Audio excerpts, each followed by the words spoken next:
Saiu a nova música da Juliane Souza e tem muita gente falando sobre páginas de notícias, influenciadores do meio cristão e até o excelentíssimo Augustus Nicodemos fez um vídeo falando sobre. Eu, como músico e às vezes metido a cantor, essa eu tenho certeza que você não sabia. Mas eu sou músico, multi-instrumentista, comecei no ministério tocando na igreja, grupo de louvor, alguns anos depois já aprendi a cantar também. Então, por isso eu decidi trazer uma análise dessa música, da letra, e falar um pouco sobre a questão da musicalidade no nosso meio. E no final de tudo isso, trazer algum ensinamento que possa nos ajudar a crescer espiritualmente. Então, bora pro vídeo. E só um recadinho rápido, eu não sei se vai dar direitos autorais, então eu vou dar uma mudada aqui na voz, talvez na velocidade. Ainda assim, se der direitos autorais, se cortar alguma parte do vídeo aí, vocês já estão sabendo o motivo, ok? Então bora lá. Quem foi muito perdoado deveria saber o valor de ser amado. Mas por outro lado, o bem que eu quero fazer, de fato eu não faço. E dependendo do pecado, eu nem me sinto incomodado. Então esbarro na tua palavra e sou confrontado. Aqui já a gente já vê uma referência, duas referências na verdade, uma a Lucas 7, que Jesus conta a parábola para Simão, que fala, né, o valor da justamente essa questão do valor de ser amado, que muito é perdoado, muito ama, e traz essa primeira referência, ela traz essa primeira referência, e também em Romanos 7, né, o bem que eu quero, esse eu não faço, mas o mal que eu não quero, esse eu faço. Essa questão da militância, da luta entre a carne e o espírito. É uma forma muito interessante, já traz essa um pouco dessa crítica, podemos dizer aqui, por que não, né? Meio que uma hipocrisia, por assim dizer, né? Não sei, eu não queria muito usar essa palavra, mas não, acho que não tem outra que defina a ideia aqui, mas vamos dar sequência. Não adianta fingir que está tudo bem. Se mentir, eu recebi perdão, mas não consigo perdoar ninguém. A outra face eu não dei, só o meu ego escutei. Até amei os meus amigos, mas meus inimigos hoje. Aqui já se aprofunda nessa questão mesmo da nossa hipocrisia, porque nós queremos o nosso perdão, nós queremos ser perdoados, a gente quando erra, quando cai, nós queremos o perdão de Deus, mas muitas vezes não sabemos perdoar também os nossos irmãos, aqueles que nos ofendem, e quando Jesus justamente diz isso, né? Se vocês amam aqueles que te amam, o que estão fazendo demais? Né? Isso até os ímpios, os pagãos fazem, né? Mas ele nos manda orar por aqueles que nos perseguem, ajudar aqueles que nos perseguem, os nossos inimigos, quando eles tiverem fome, quando eles precisarem de ajuda, e nós devemos, por obrigação, por ordem do próprio Jesus, de agir dessa forma, mas a gente não quer, né? Uma coisa são os nossos pecados, e aí a gente quer que eles sejam encobertos, a gente quer muitas vezes que não sejam citados, que sejam esquecidos, não só por parte de Deus, mas por parte de todos à nossa volta, mas muitas vezes o pecado dos outros, a gente faz questão de sempre estar martelando. Então ela traz à tona essa hipocrisia mesmo do farisaísmo, e sem dúvida é uma canção que, né, nos confronta, ela traz esse viés, essa proposta do confronto pessoal, porque a gente, ao escutar uma letra dessa, uma música dessa, a gente se vê nela, e pelo menos deveria ser dessa forma, né? Mas vamos dar sequência aqui.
Realmente é uma letra que traz muitos versículos bíblicos, né? Muitos deles falados e saídos da própria boca de Jesus e dos evangelhos ali. Então, sem dúvida, é uma referência a essa hipocrisia mesmo que acontece no nosso meio. É um convite a, de fato, abrir o coração para que o Senhor venha quebrar o nosso orgulho, quebrar o nosso ego. Isso, não quero também chover no molhado, mas é o que eu sempre trago aqui no canal, é o que eu sempre trago nas igrejas que, pela graça do Senhor, a gente pastoreia, trazendo esse evangelho, o evangelho que não existe outro, né? Eu sempre digo isso, eu não consigo pregar um outro evangelho, o evangelho de que Deus vai te dar, de que você, né, vai romper, de que os seus inimigos vão ter que reconhecer. Isso não é evangelho. Isso é mensagem motivacional, isso é pregação cult, né? A antiga teologia da prosperidade, que agora virou pregação cult, né? Então, não existe outro evangelho, porque quando a gente olha para o nosso coração, nós vemos sim justamente essas coisas que precisam ser transformadas. Então, o evangelho não é sobre o que você tem, sobre o que você é, o que você se torna, né, o seu reconhecimento, as pessoas assistindo você em um palco, o seu nome soprado. Não, isso não é evangelho. Isso nunca foi evangelho. Deus abençoa sim, Deus supre sim, mas o problema está no nosso coração.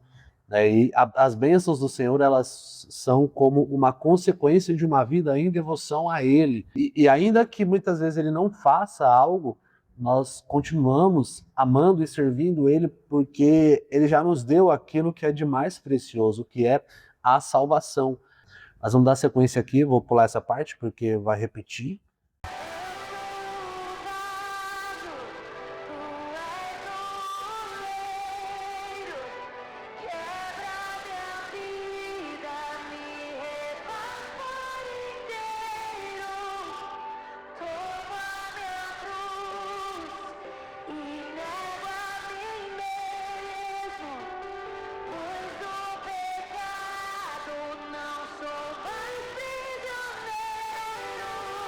Aqui já também é uma outra referência, né? Tanto Jeremias 18, Isaías 64. Isaías fala primeiro que Jeremias, na verdade, 150 anos antes, se não me falha a memória. E também, de novo, Romanos 7, ali já no finalzinho, aliás, Romanos 6 e ali, né, parte do 8, finalzinho também do 7, essa questão do barro na mão do oleiro, né? Eu até preguei semana retrasada na igreja e falei um pouco sobre isso, né? Porque todos nós somos barro. Eu sou barro, você é barro, todos nós. E quando a gente pega, por exemplo, vamos pegar a pior pessoa que você imagina no seu contexto aí, na sua história, pega a pior pessoa que você conhece e você pensa, você é tão ruim quanto ela. Isso à luz da Bíblia. Então, o que diferencia nós dessa pessoa? A questão é nas mãos de quem nós estamos. Porque todos nós somos barro. Nós somos barro, o bandido, né, o traficante, o assassino, o homicida, todos somos barro. A diferença é que nós nos colocamos na mão do o oleiro que é Deus, o oleiro que justamente ele nos molda. Ele, se for preciso, ele nos quebra, ele nos refaz, para sermos vasos de honra. Então tem essa diferença. E também justamente a partir do sacrifício salvífico de Cristo, nós não somos mais escravos do pecado. Então, sim, nós vivemos, habitamos em um corpo caído, uma carne que deseja as coisas que são dessa terra, as coisas que são pecados à luz da palavra de Deus, mas é possível sim vencer o pecado, mas não por nós, sim por Cristo. Então, a graça ela não serve só para nos perdoar, ela serve também para nos ajudar a não pecar. Olha a oração do Pai Nosso: não me deixeis cair em tentação. A graça ela não serve, não é um recurso só quando a gente cai. Ela é um recurso que nos fortalece a continuarmos de pé. Não porque nós somos fortes, mas porque Cristo é forte e Ele nos dá força para resistir ao mal, ao pecado, e aí a nossa luta é diária, né? Interessante, música muito boa. Para finalizar, vou colocar aqui a parte da ponte. Eu vou deixar na íntegra, vou deixar o link aí embaixo, você confere lá depois sem interrupção nenhuma. Mas vou pular aqui para a parte final mesmo, né? Porque ela repete, mas tem uma parte aqui interessante no final, né? Achei essa parte mesmo. Judas veio ao teu encontro, com a traição pesando, mas te vejo se inclinando os pés do traidor lavando. Vejo Pedro te negando e o galo então cantando. Mesmo assim tu dizes, Pedro, apacenta o meu rebanho. Judas veio ao teu encontro. Essa menina tem uma voz boa, muito bonita, a voz dela. Usa muita técnica vocal, canta realmente muito bonito. Agora, essa questão, né, de Judas, Jesus mesmo sabendo, ele como Deus, sabendo quem era o traidor, e mesmo assim ele lava os pés de Judas, e Pedro, mesmo depois de ter negado 3 vezes, ele ainda escuta do próprio Jesus, né, apacenta o meu rebanho, tu me amas, Pedro. Mas mesmo assim, Jesus, em momento algum, pensou em abandonar Pedro ou, né, deixar de ir. Ele lutou por Judas até o último momento, né, até lavar os pés dele. Ele ainda estava lutando por Judas, mas o coração já estava ali dominado, tomado por Satanás, né? Então, mas é por isso que ela faz uma junção com aquela outra canção, que se não me falha a memória, acho que é do Diante do Trono, para dar meu coração igual ao teu. Porque o nosso coração, a pessoa faz mal pra gente já não quero mais, né, não quero mais saber, vai viver a sua vida. E quando Jesus, ele faz justamente o oposto.